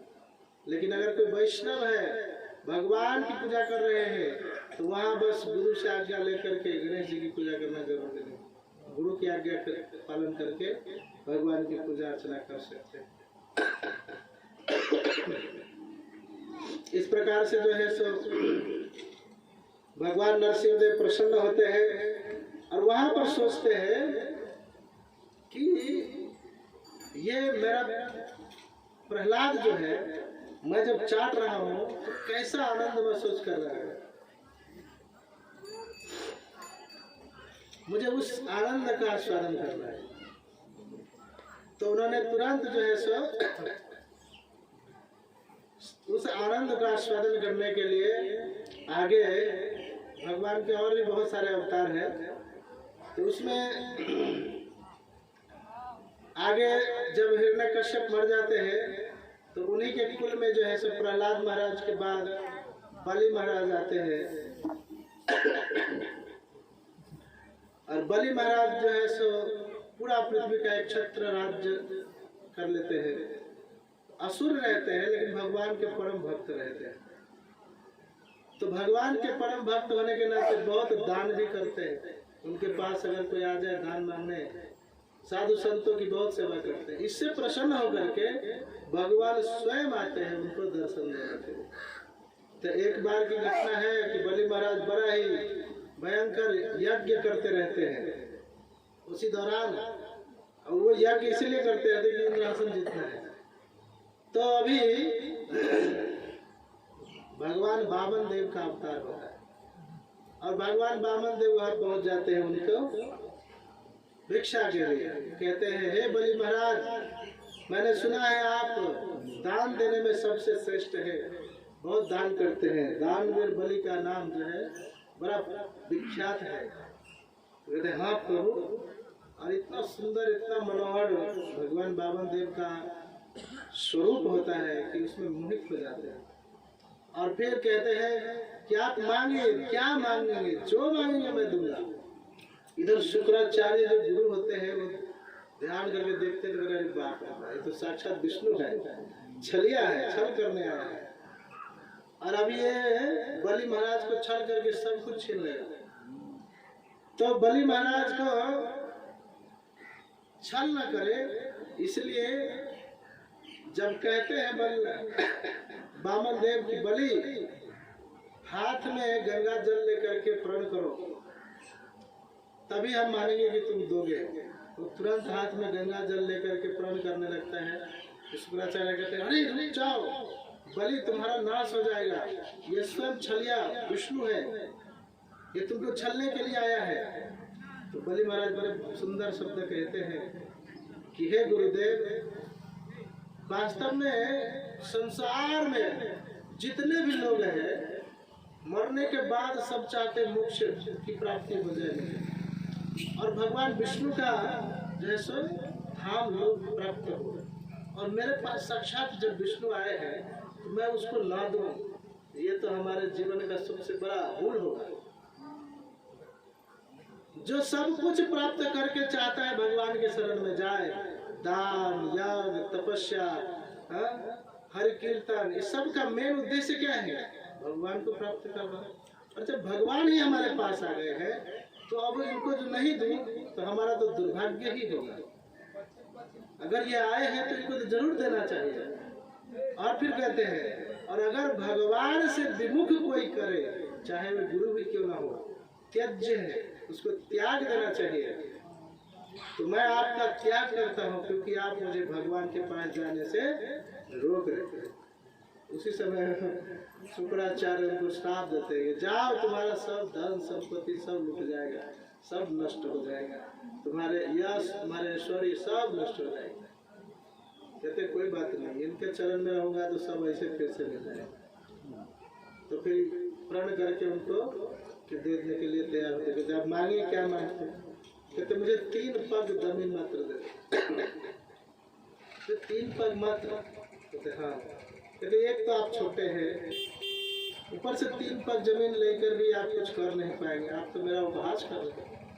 मेरे जैसे राजा जो सब कुछ दे सकता है, आप मुझे जो है सो अपमानित कर रहे हैं। बोला नहीं नहीं, आप इतना ही दे दो ना बस, और कुछ नहीं चाहिए। ब्राह्मण को संतोषी होना चाहिए।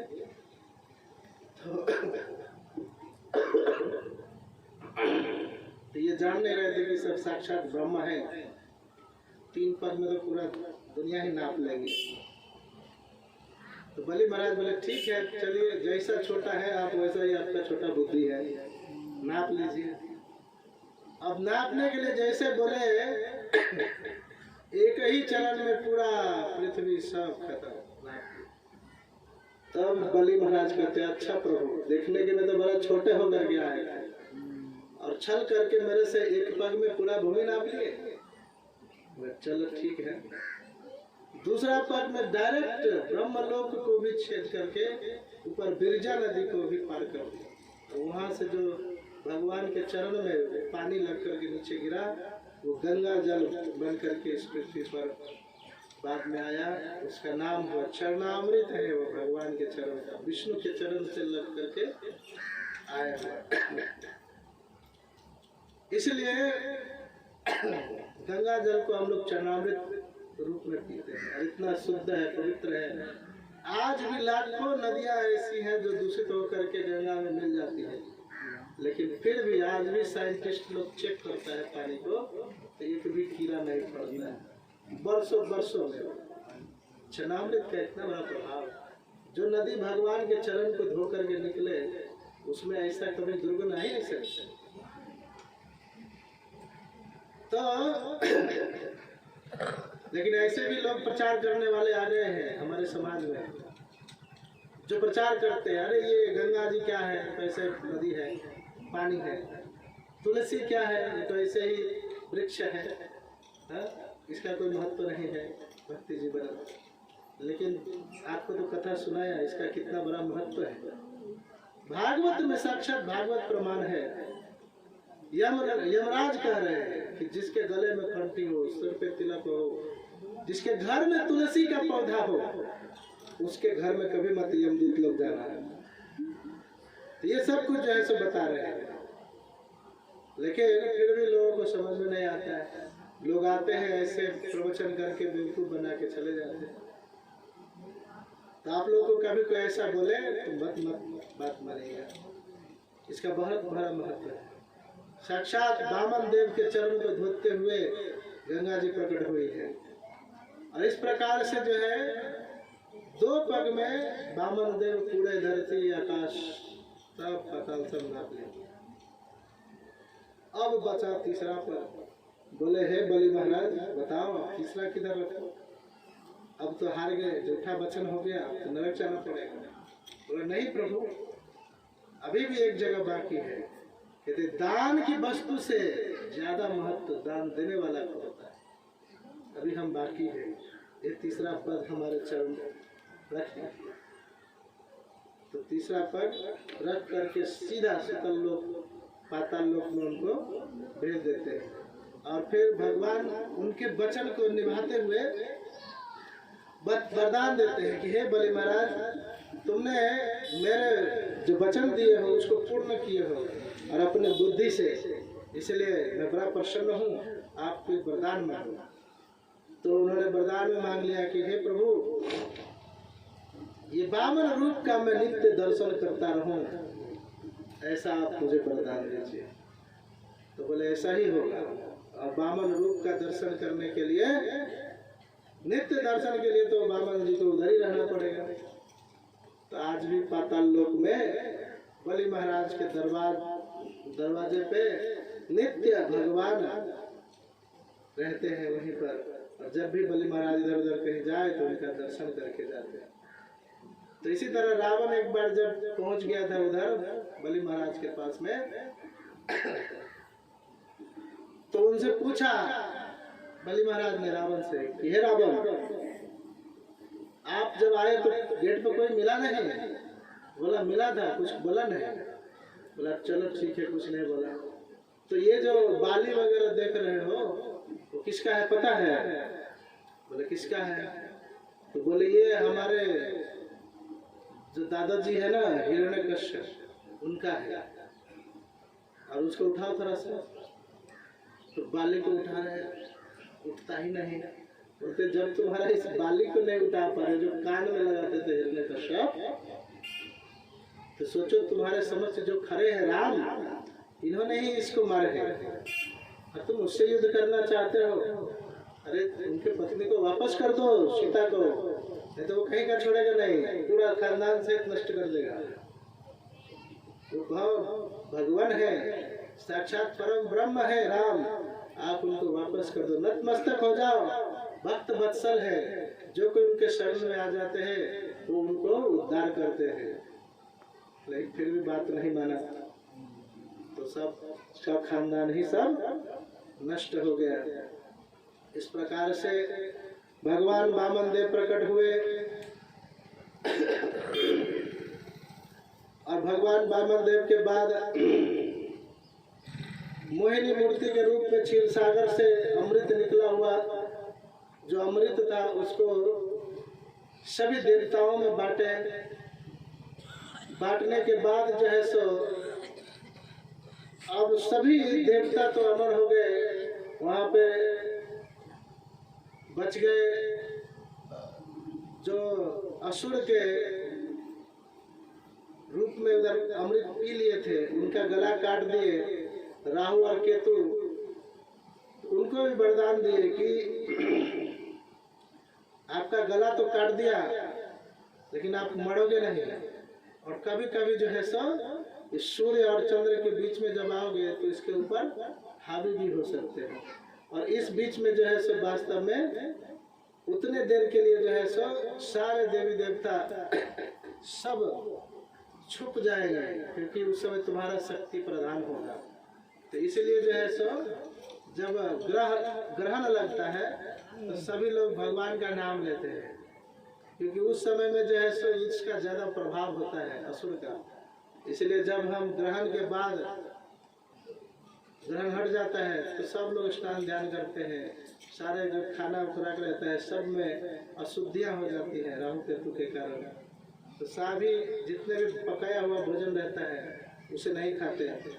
लेकिन उस समय में भी जो है थोड़ा छूट रहता है बच्चों के लिए, और जितने भी रोगी लोग हैं, जिसको रोग है या मरीज है, उन लोगों के लिए थोड़ा सा छूट रहता है। बाकी सबके लिए जो है सो इस नियम का पालन करना चाहिए। ग्रहण के बाद स्नान ध्यान करना चाहिए, और जितने भी अन्न बन गए हैं उसको भगवान गायों को दे देना चाहिए, पुनः नया बना करके भोग लगा के खाना चाहिए।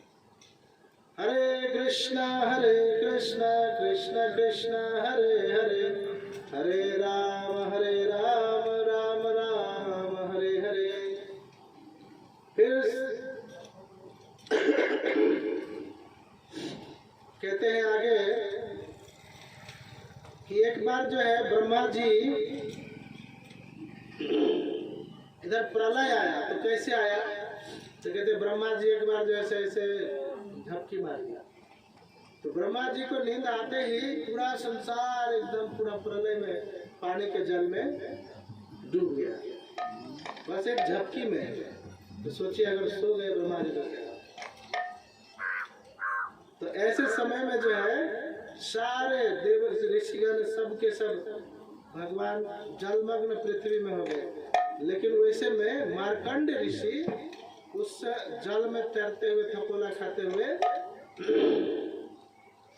अभी भी जो गया के निकट बरगद का वृक्ष है, उस बरगद वृक्ष के नीचे एक पत्ता के ऊपर मोटा चूसते हुए देखते हैं।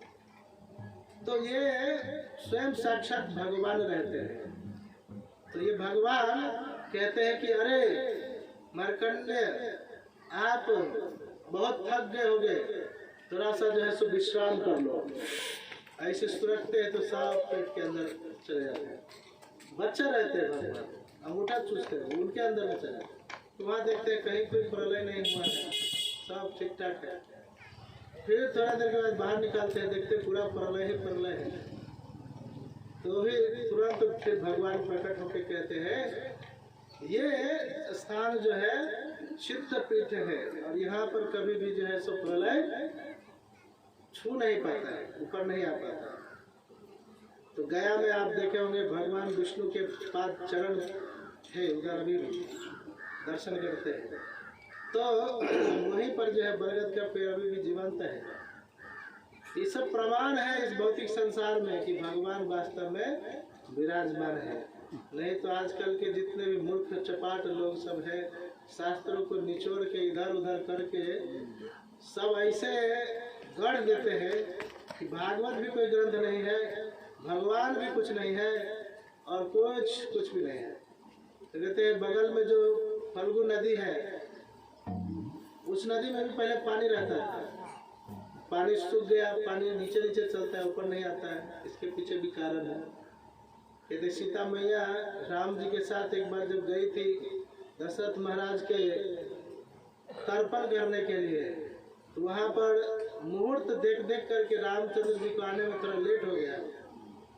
अब मुहूर्त रहते हुए सीता मैया जो है सो पिंडदान कर देती है।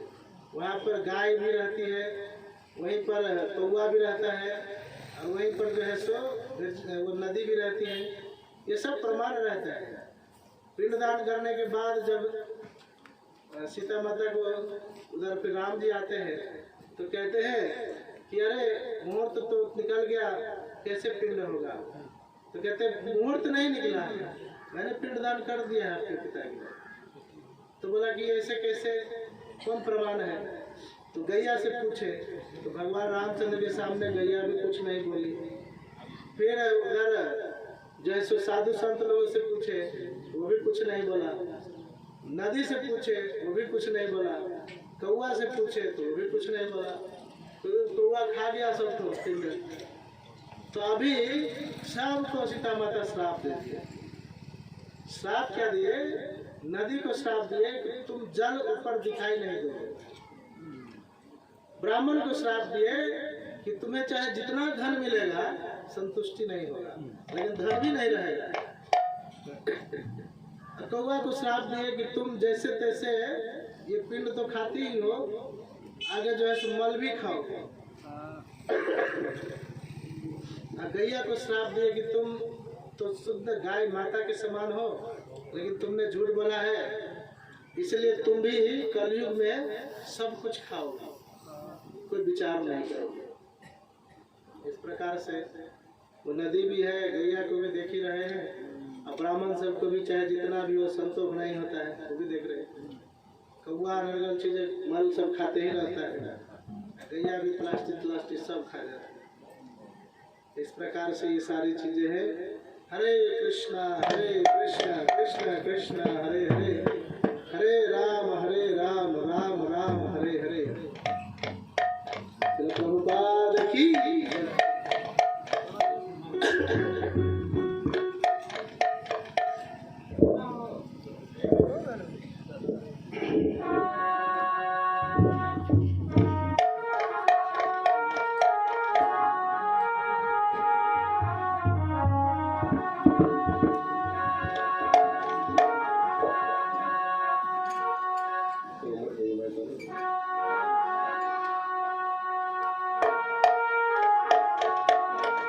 हरे कृष्ण कृष्ण कृष्ण हरे हरे, हरे राम राम राम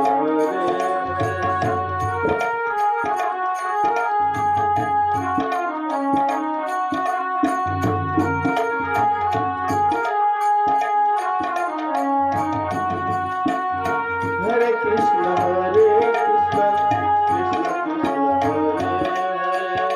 हरे राम राम राम हरे हरे।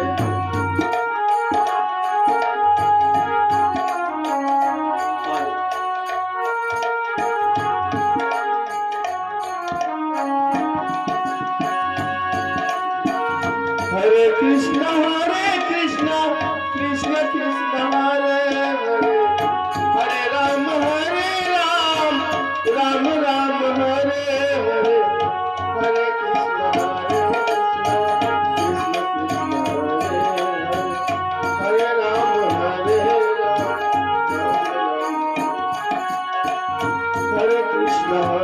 कृष्ण कृष्ण कृष्ण हरे हरे, हरे राम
हरे कृष्णा हरे कृष्णा हरे राम हरे राम राम राम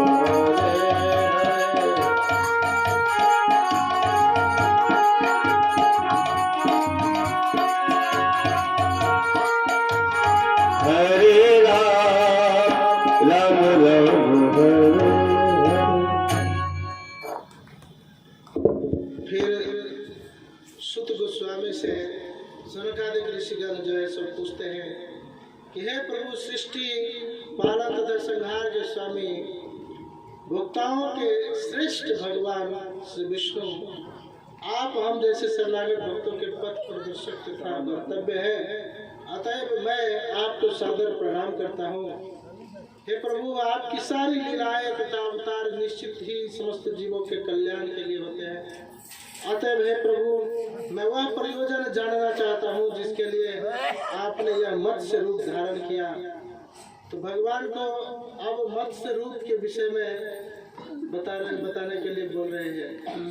तो भगवान कहते हैं, सुखदेव गोस्वामी फिर प्रश्न पूछते हैं, जब राजा सत्यव्रत ने इस तरह कहा तो अपने भक्त को लाभ पहुंचाने तथा बाढ़ के जल से अपने लीलाओं का आनंद उठाने के लिए युग के अंत में मछली का रूप धारण करने वाले पूर्ण पुरुषोत्तम भगवान ने इस प्रकार उत्तर दिया, हे शत्रुओं को दमन कर सकने वाले राजा, आज से 7वें दिन भू भुवः तथा स्व ये तीनों लोग बाढ़ के जल में डूब जाएंगे। जब तीनों लोग जल में डूब जाएंगे तो मेरे द्वारा भेजी गई एक विशाल नाव तुम्हारे समक्ष प्रकट होगी। जब जो ही नाव तेज हवा के डगमगाने लगे, तुम उसे महान सर्प वासुकी के द्वारा मेरे सिंह से बांध देना, क्योंकि मैं तुम्हारे पास ही उपस्थित रहूंगा। हे राजन, नाव में बैठे तुम्हें तथा सारे ऋषियों को खींचते हुए प्रलय जल में मैं तब तक विचरण करूंगा जब तक ब्रह्मा की शैल रात्रि समाप्त नहीं हो जाती।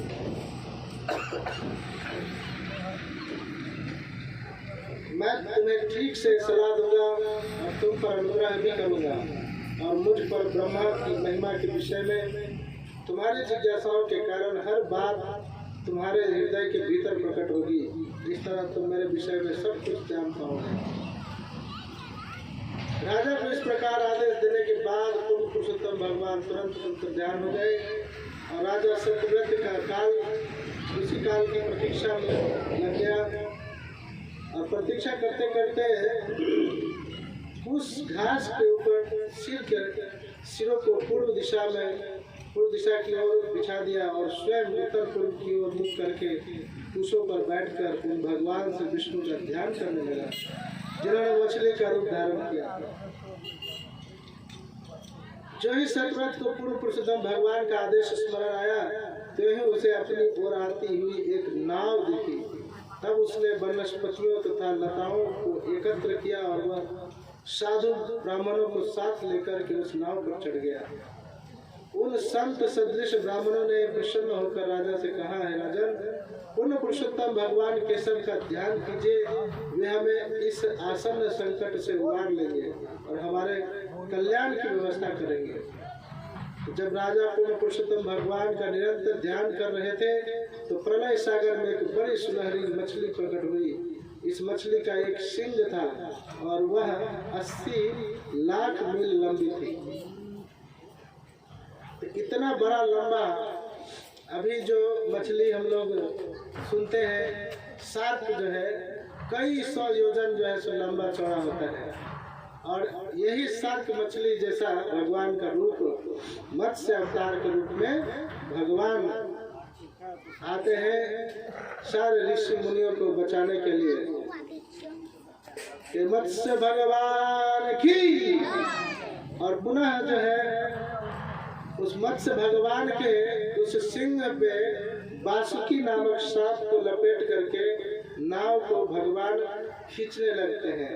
इस प्रकार संतुष्ट होकर राजा ने श्री भगवान की स्तुति करनी प्रारंभ कर दी।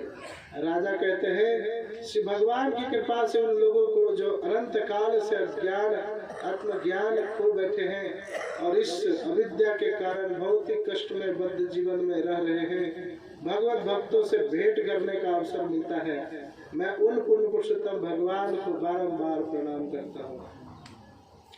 जो भव बंधन से छूटना चाहता है उसे पूर्ण पुरुषोत्तम भगवान की सेवा करनी चाहिए और फिर भगवान की भक्ति में भगवान का नाम जप और भगवान की लीलाओं का स्मरण करते हुए अपने शरीर का त्याग करना चाहिए।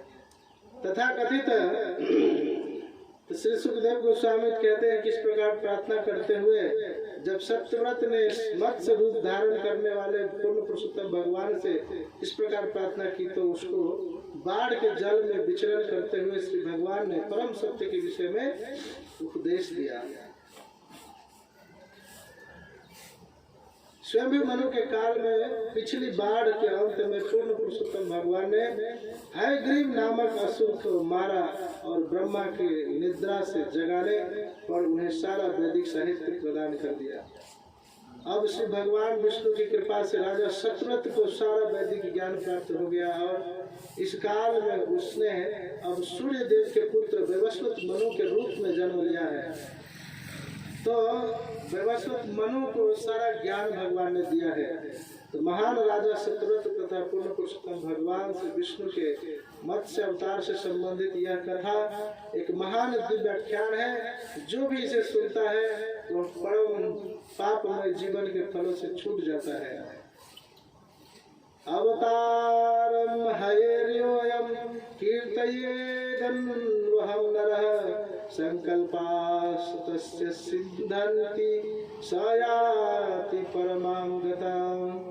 कहते जो कोई मत्स्य अवतार तथा राजा सत्यव्रत के इस वर्णन को सुनता है उसकी सारी आकांक्षाएं पूर्ण होंगी और वह निश्चित रूप से भगवत धाम को वापस जाएगा।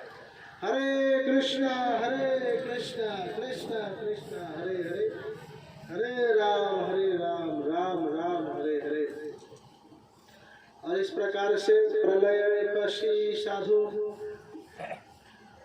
सुप्त सचेत मुखेभ्या सुति गणमपानितं प्रतयुदपादत्त हत्वा दीति जमा कथमद यो ब्रह्म सत्यवर्तनां तम महाखिल हेतुं जिहाम्यहं नतोऽस्मि।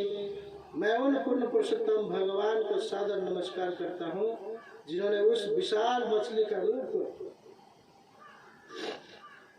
धारण करने का बहाना किया जिसने ब्रह्मा के निद्रा से जगने पर उन्हें वैदिक साहित्य वापस लाकर दिला दिया और राजा सत्यव्रत और महर्षियों को वैदिक साहित्य का सार कर समझाया। मैं उस भगवान को सादर प्रणाम करता हूँ। मत्स्य भगवान की। तो इस प्रकार से आज के भागवत का पाठ यहीं पर समाप्त होता है और अगले दिन कल भगवान श्री रामचंद्र जी का जन्म उत्सव और भगवान के साथ सीता माता का जन्म और पुनः भगवान के बहुत सारी लीलाएं हैं उसके विषय में होगी चर्चाएं। फिर परसों जो है कृष्ण लीला और भगवान कृष्ण का जन्म होगा और फिर विराम होगा। हरे कृष्णा कृष्णा हरे हरे, हरे राम राम राम हरे हरे, हरे कृष्ण हरे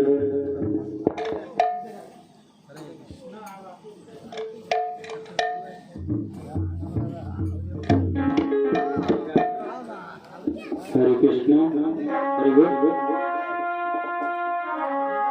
हरे बोल।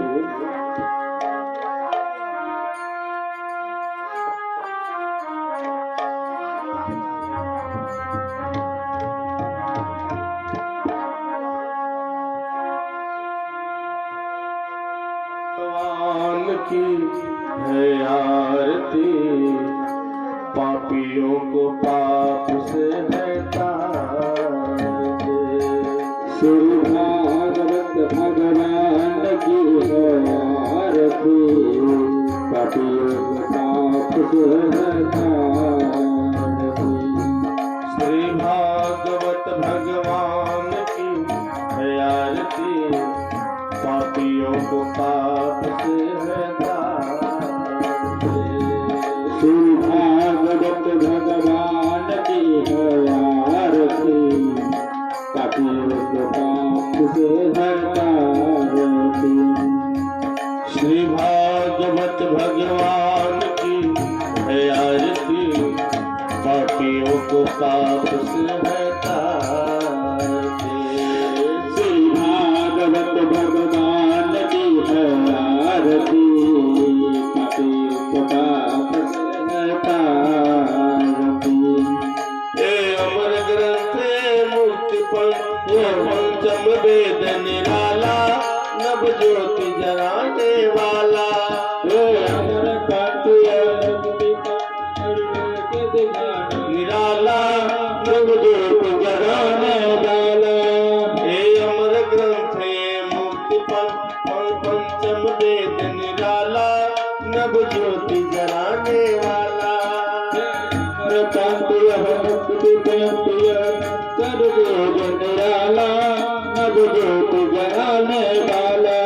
हरि नाम यही हरि धाम यही, हरि नाम यही हरि नाम यही, हरि नाम यही हरि धाम यही। हरि नाम यही हरि नाम यही। आज जग मंगल की आरती, पापियों को पाप से हटाती।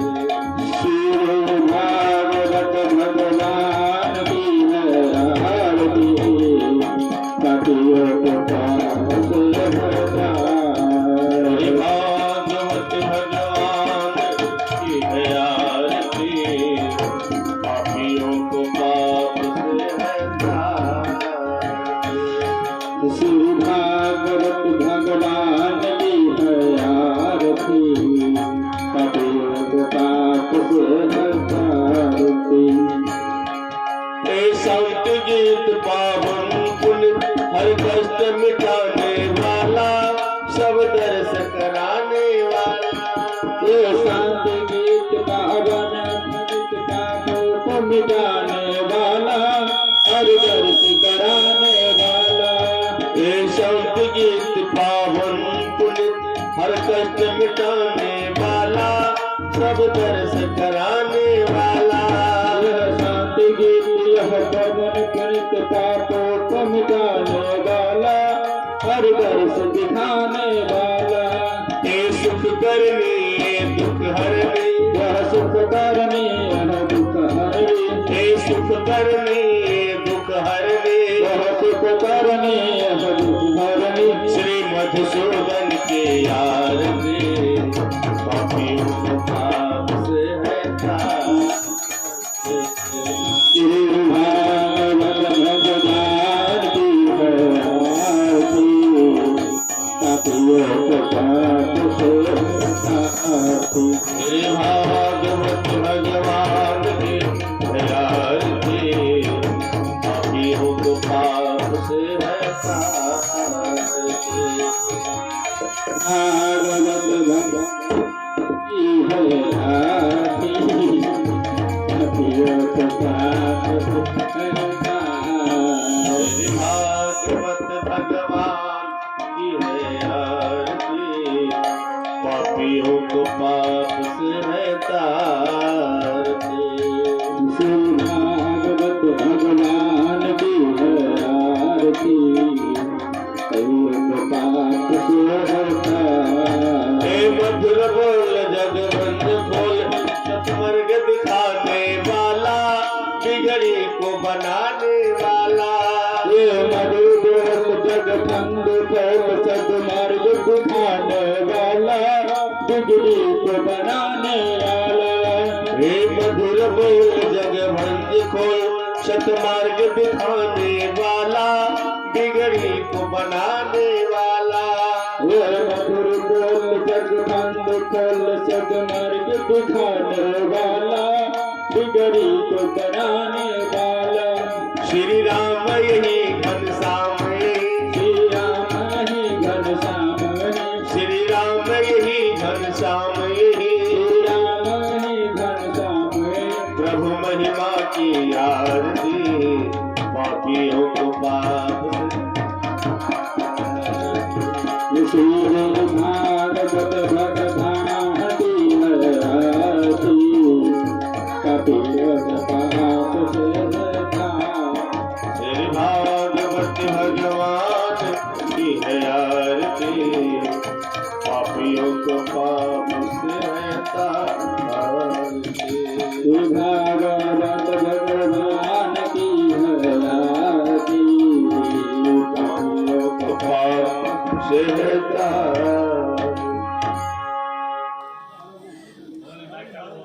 बोले श्री भागवत भगवान की।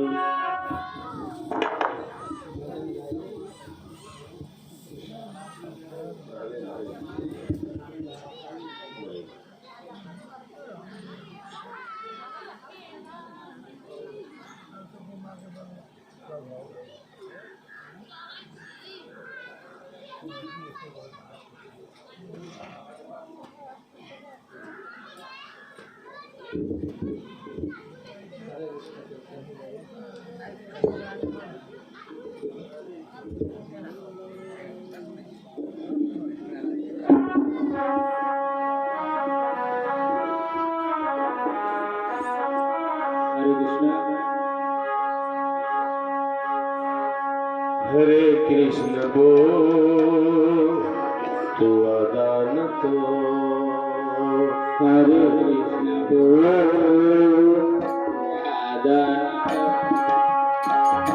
हरे कृष्ण बोल तू अदान तो हरे कृष्ण बोल सीताराम बोल तू अदान तो सीताराम बोल हो बीती जा रही उमरिया बीती जा रही उमरिया सारी हरे राम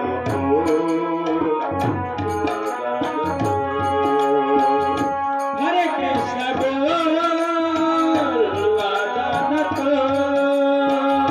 हरे कृष्ण बोल तू अदान तो हरे कृष्ण बोल वादा निभाना होगा एक दिन हमको पाई पाई चुकाना होगा एक दिन सबको होगा एक दिन सबको पाई पाई चुकाना होगा एक दिन सबको ओ वादा निभाना होगा एक दिन हमको पाई पाई चुकाना होगा एक दिन सभी को एक दिन सबको पाई पाई चुकाना होगा एक दिन खुल जाएगी एक दिन खुल जाएगी तेरे को हरे कृष्ण बोल हरे कृष्ण बोल हरे कृष्ण बोल हरे कृष्ण बोल और एक दिन खुल जाएगी एक दिन खुल जाएगी तेरी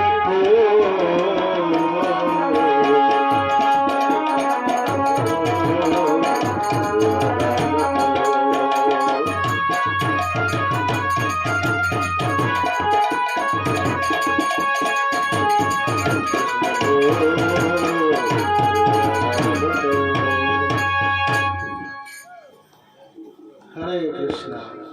सब लोग प्रेम से हाथ खड़े करके बोले हरे कृष्णा हरे कृष्णा हरे कृष्णा कृष्णा कृष्णा कृष्ण कृष्ण हरे हरे हरे राम हरे राम राम हरे राम राम राम राम हरे हरे हरे श्रीमद् भागवत कथा ज्ञान महायज्ञ की जय कृष्ण प्रभुपाद की जय गौर प्रेम हरि हरि बोल। हरे कृष्ण।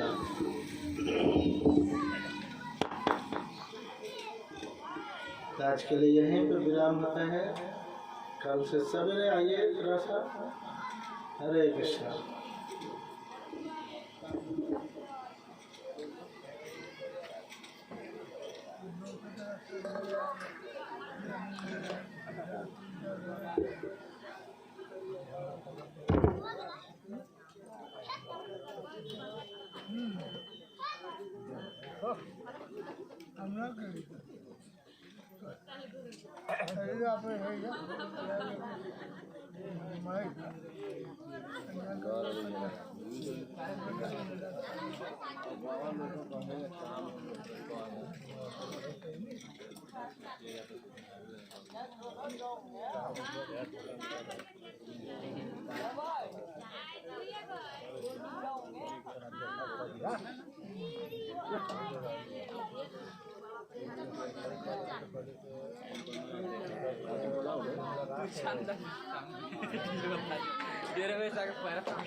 प्रसाद उसका भी मांग दियो प्रसाद बंटवा दियो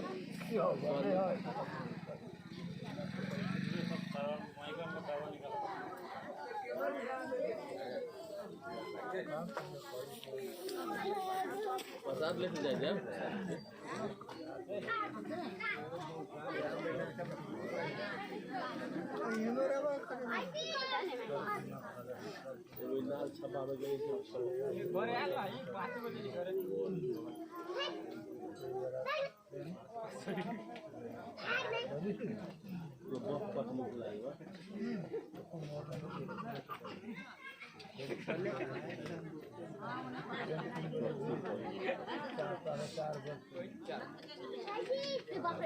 सरकार छोड़ा